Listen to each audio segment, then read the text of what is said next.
માનनीय श्री अध्यक्ष महोदय, मैं जो मारो प्रश्न मूक्यो है एनी अंदर आपने कहवा मांगू छूं कि एसवीपी हॉस्पिटल जे लगभग 800 करोड़ रुपयाना खर्चे तैयार करवामां आवी छे। ज्यारे एसवीपी हॉस्पिटल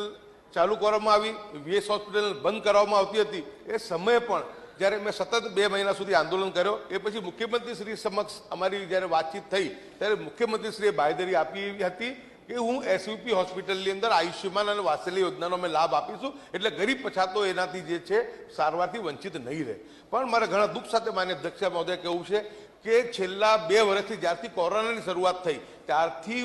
એસવીપી હોસ્પિટલની અંદર વાત્સલ્ય કાર્ડ અને આયુષ્યમાન જે કાર્ડ છે એની જે છે લોકોને સારવાર આપવામાં સદંતર બંધ કરી દેવામાં આવી છે અને પરિસ્થિતિ એવી છે કે 800 કરોડ રૂપિયાના ખર્ચે આપણે એસવીપી ચાલુ કરી, આજે એસવીપી હોસ્પિટલની અંદર 100 કરતાં પણ વધુ દર્દીઓ આવતા નથી એટલે 800 કરોડનો ખર્ચો જે છે અને ત્યાં 5000 કરતાં વધુ લોકો ત્યાં જે છે કે એમનો સ્ટાફ છે જે સેવા આપી રહ્યા છે એની સામે દર્દીઓ ફક્ત 100 આવતા હોય તો મારી વિનંતી છે કે એસવીપીની અંદર તાત્કાલિક આયુષ્યમાન કાર્ડનું અને વાત્સલ્ય યોજનાનું લાભ મળવું જોઈએ। અને બીજું કે વીએસ હોસ્પિટલ માટે